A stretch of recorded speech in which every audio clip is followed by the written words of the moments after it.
عثمانیہ ادارہ ہر آنکھ کا تارا۔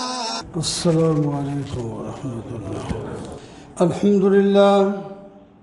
الحمد للہ وکفا والصلاة والسلام على سید الرسل وخاتم الانبیاء، اما بعد فاعوذ باللہ من الشیطان الرجیم، بسم اللہ الرحمن الرحیم۔ قل ان کنتم تحبون اللہ فاتبعونی یحببکم اللہ، صدق اللہ مولانا العظیم۔ اللہم صل علی سیدنا ومولانا محمد وعلی آل سیدنا ومولانا محمد وبارک وسلم۔ محترم و معزز سامعین، بزرگوں، دوستوں، عزیزوں، محبت رسول صلی اللہ علیہ وسلم کے بارے میں ابھی آپ گفتگو سماعت فرما رہے تھے۔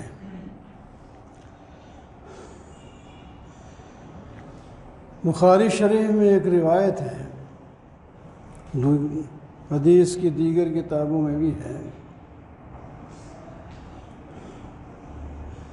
ایک دفعہ سرور کائنات مفخر موجودات صلی اللہ علیہ وسلم وضو کر رہے تھے۔ صحابہ کرام نے آپ کے وضو کا پانی اپنے ہاتھوں پر لینا شروع کر دیا اور اس پانی کو اپنے جسم پر، چہرے پر، کپڑوں پر ملتے جا رہے تھے۔ جو براہ راست پانی نہیں لے سکا وضو کا گرتا ہوا اعضاء مبارک سے، جو پانی گر رہا تھا، تو براہ راست جو نہ لے سکے وہ دوسرا آدمی جو پانی وضو کا لے لیتا تھا، اس کے ہاتھ پر ہاتھ مار کے پھر اپنے منہ پہ ہاتھ مارتے تھے۔ یہ عجیب منظر تھا، آپ صلی اللہ علیہ وسلم بھی دیکھ رہے تھے۔ پوچھ لیا، ایسا کیوں کرتے ہو؟ پانی لے کر اپنے کپڑوں پر، اپنے منہ پر، اپنے اعضاء پر مل رہے ہو، کیا وجہ ہے اس کی؟ صحابہ نے عرض کیا، یا رسول اللہ صلی اللہ علیہ وسلم، آپ کی محبت میں ایسا کر رہے ہیں، آپ کے ساتھ محبت ہے، اس کا ہم مظاہرہ کر رہے ہیں۔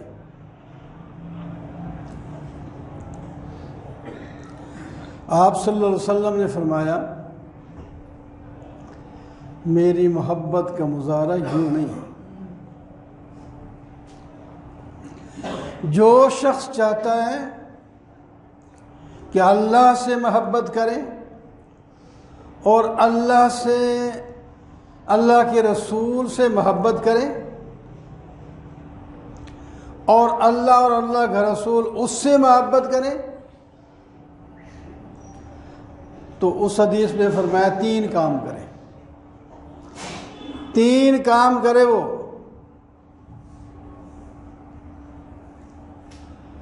تو پھر اللہ تعالیٰ اور اللہ کے رسول اس سے محبت کریں گے۔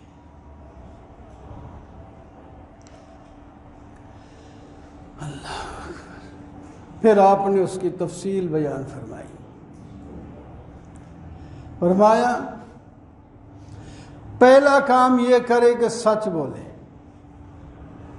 جب بات کرے تو بات میں سچ ہو، جھوٹ بالکل نہیں بولنا چاہیے، یہ محبت کی علامت ہے۔ سچ،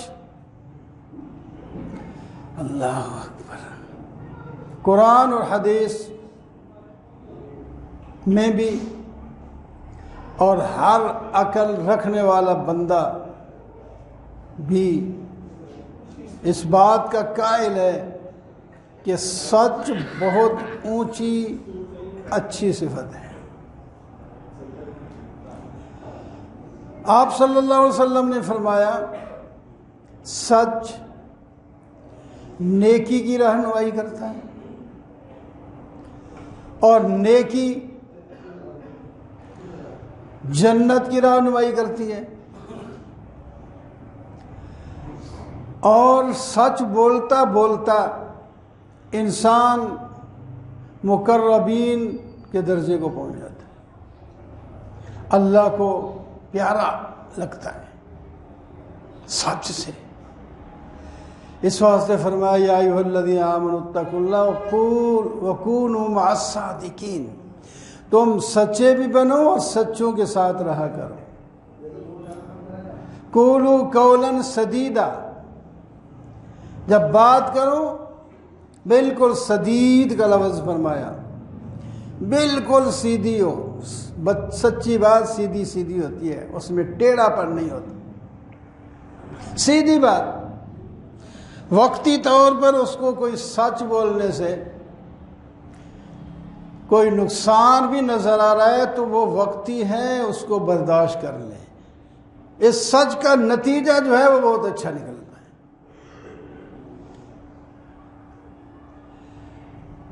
اور جھوٹ جو آدمی بولتا ہے، فرمایا جھوٹ گناہ کی طرف رہنمائی کرتا ہے۔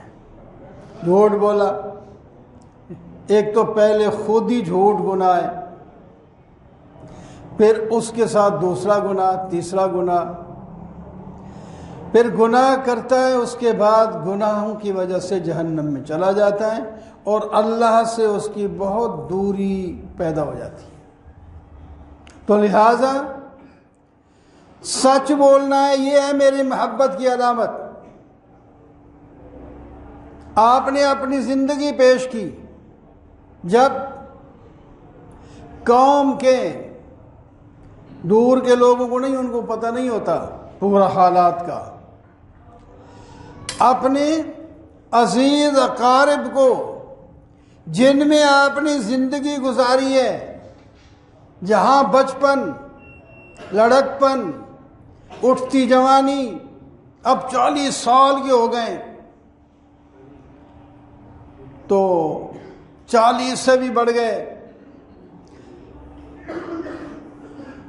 تو سب سے پہلے اپنے عزیز و اقارب کو اللہ کے حکم سے، اللہ نے فرمایا وَأَنذِرْ عَشِيرَتَكَ الْأَقْرَبِينَ، اپنے قریبی رشتہ داروں کو بلا کر ان کو سب سے پہلے شرک سے ڈراؤ، نافرمانی سے ڈراؤ۔ تو آپ نے سب سے پہلے اپنی زندگی رکھی، میں تمہارے ساتھ ایک زندگی گزار چکا ہوں، لبثت فیکم عمرا، ایک عمر تمہارے اندر رہا ہوں۔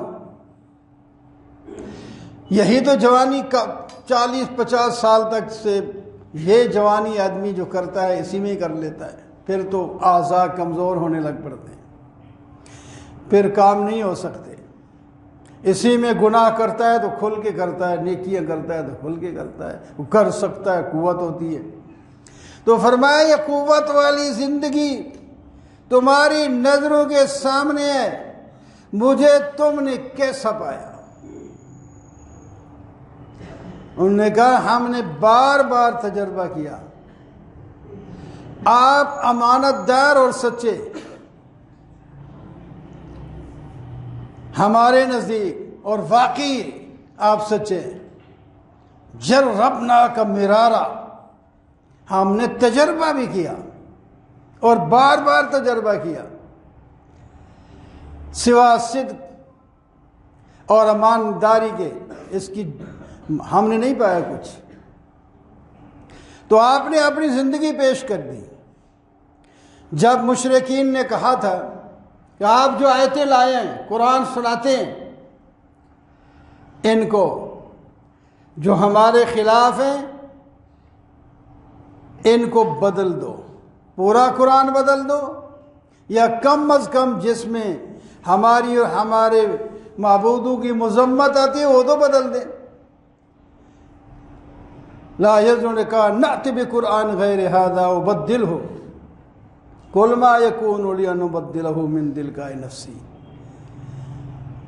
اے میرے محبوب ان سے کہہ دیجئے نہ میں نے قرآن بنایا ہے تو نہ میں بدل سکتا ہوں۔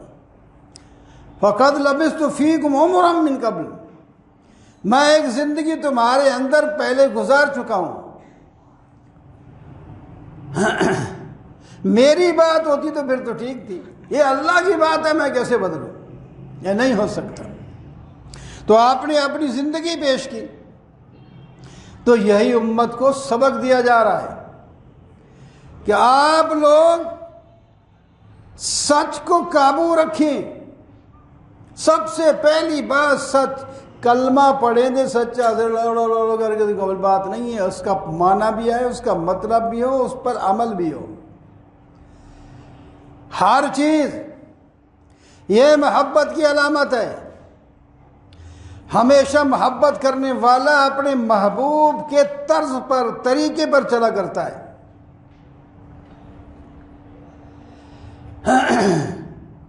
محبت کرنی ہے تو سچ بولو، اور سچ کا وسیع باب ہے۔ دوسری چیز، سچ بولو، ساتھ کبھی کسی کو دھوکہ نہیں دینا، وعدہ کرو تو پورا کرو، اس میں بھی سچ ہونا ہے، وعدے میں بھی سچ ہونا چاہیے، وعدہ کرو پورا کرو، دھوکہ نہیں دینا۔ اللہ اکبر، تم ذرا ہمت کرو گے نا پھر اللہ تعالیٰ تمہارا ساتھ دیں گے۔ ایک مشہور واقعہ سنا کے ختم کرتا ہوں اسی پر۔ حدیث پاک میں آیا، تاریخی واقعات کچھ سچے بھی ہوتے ہیں، جھوٹے بھی ہوتے ہیں، وہ ہر قسم کے ہوتے ہیں، لیکن جو حدیث کے واقعات ہیں وہ سچے ہوتے ہیں۔ آپ صلی اللہ علیہ وسلم نے فرمایا ایک شخص کو کچھ رقم کی ضرورت تھی، اور یہ فرمایا میری امت سے پہلے بنی اسرائیل کا واقعہ ہے۔ 1000 دینار چاہیے تھا۔ اس نے سنا کہ فلاں آدمی جو ہے قرض دے دیتا ہے، اور درمیان میں اس کے اور اس بندے کے ایک دریا واقع تھا، دریا کو پار کر کے اس کے پاس جانا تھا۔ چلا گیا، اس سے جا کر بات کی، بھائی مجھے قرض کی ضرورت ہے، میں واپس کر دوں گا۔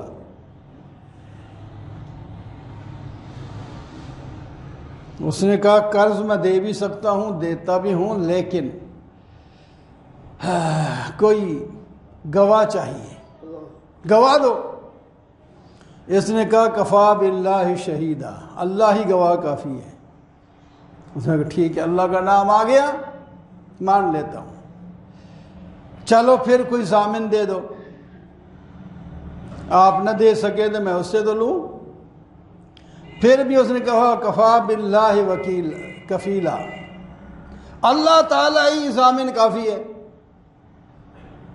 ایمان والے ہوتے ہیں تو اللہ کی بات، اللہ کے بندوں کی بات، ٹھیک ہے یار، مجھے اللہ گواہ اور اللہ ہی ضامن کافی ہے، لے جا، دے دیے۔ اور کوئی جان پہچان بھی نہیں اس کی، اللہ کے لیے اس نے دے دیے اور قرض دے دی۔ وعدہ ہو گیا کہ جتنی مدت کے بعد، وہ حدیث میں ذکر نہیں، مہینہ 2 مہینے 4 مہینے ہفتہ کتنا بھی تھا، وہ پیسے لے کر واپس آیا اور اپنی ضرورت پورے کی۔ جب ٹائم قرض ادا کرنے کا آیا، اس نے دینار مہیا کیے، پہنچا دریا کے کنارے پر کہ میں آج اس کا وعدہ پورا ہونے سے پہلے دے آؤں، ایک دن پہلے ہی ہونا چاہیے، دیر نہ ہو جائے، لیٹ نہ ہو جائے، یا کم از کم اسی دن تو دے ہی دیں۔ دریا پر پہنچا تو دریا پار کرنے کی کوئی صورت نہیں، نہ کشتی ہے، نہ بیڑی ہے، نہ کچھ ہے ہی نہیں۔ اب بڑا پریشان ہے، ادھر جاتا ہے ادھر جاتا ہے، کہیں کوئی کشتی نظر آ جائے میں اس پر سوار ہو کے چلا جاؤں۔ کوئی کشتی نہیں ملی، اب بڑا پریشان ہے۔ کہتے ہیں یا اللہ آپ ہی گواہ ہیں اور آپ ہی ضامن ہیں، یہ دریا رکاوٹ بن رہا ہے، میں تو پیسے لے کر آ چکا ہوں، اب یہ آگے دریا ہے، اس کو میں پار کر سکتا نہیں، پار کرنے کی کوئی صورت نہیں۔ تو ایک لکڑی ملی اس کو، اس لکڑی میں سوراخ کیا، اس کے اندر وہ دینار رکھے اور ایک پرچہ لکھا، وہ بھی اس سوراخ کے اندر رکھا، اس سوراخ کو بند کر کے لکڑی کو دریا میں ڈال دیا۔ یا اللہ تیرے سپرد، اور دریا رکاوٹ تھا، یہ دریا کے حوالے کر دیا، یہ تو واپس آ گیا۔ ادھر وہ بھی میں قرض لے کر آؤں، وہ آیا ہوگا، وہ بھی نہیں آ سکتا، ادھر کشتی ہوتی تو یہ بھی چلا جاتا، وہ بھی آ جاتا، وہ بھی انتظار کرتا رہا۔ اب اس کی جو انتظار کی گھڑیاں ختم ہوئی، کہتے ہیں اب شام ہو گئی، اب مشکل ہے۔ دیکھا ایک لکڑی آ رہی ہے، وہ قریب آ گئی بالکل کنارے کے، واپس چل رہی ہے، یہ لکڑی پکڑ گئی ہے، ایندھن کا کام دے گی، اس کو کاٹ کوٹ کے عورتیں جو ہیں روٹی کھانا پکائیں گی۔ تو گھر جا رہا ہوں، اس لکڑی کو کندھے پہ رکھا، گھر لے گیا، گھر جا کر چیرا تو اس میں وہ دینار بھی مل گئے اور پرچہ بھی مل گیا۔ کمال ہو، وہ سنبھال کے رکھ لیا اپنا، مل گئے اس کو، پورے ٹائم پہ مل گئے۔ پھر یہ وہ جس نے قرض دینا تھا، اس نے اور دینار بنائے، یہ تو حجت نہیں پیش کر سکتا، میں دریا میں پیش کر دیے انہیں، اور مہیا کر کے وہ پھر پار گیا، اور اس سے کہا یار یہ اپنے دینار جو میں قرض لے گیا تھا، کل آنا تھا، آ نہیں سکا، دریا پر کوئی آنے کی چیز کوئی نہیں تھی، کشتی وغیرہ نہیں تھی، میں پریشان ہوا، تو یہ نہیں کہا کہ میں پیسے اس میں ڈال دیا، یہ اپنے پیسے لے لیں، اور ایک دن تاخیر ہو گئی اس کی معافی چاہتا ہوں۔ تو سب سچے لوگ جو ہوں تو پھر ایسے ہی ہوتے ہیں نا۔ اس نے کہا بھائی میرا قرض مجھے کل ہی وصول ہو گیا تھا، لکڑی کے اندر آپ نے ڈالے تھے پیسے، پرچہ لکھا تھا، اس میں یہ لکھا تھا، ہاں جی، بس وہ مجھے پہنچ گئے۔ تو اب یہ حدیث کا واقعہ ہے، میں کہانی نہیں بنائی، کہانیاں بنتی ہیں۔ تو میرے دوستو، اللہ تعالیٰ کا جب ہو جائے تو اللہ اس کا ہو جاتا ہے، تو ہمیں نبی علیہ الصلوۃ والسلام کی سنت پر عمل کرنا چاہیے، صرف جھنڈیاں اور جلوس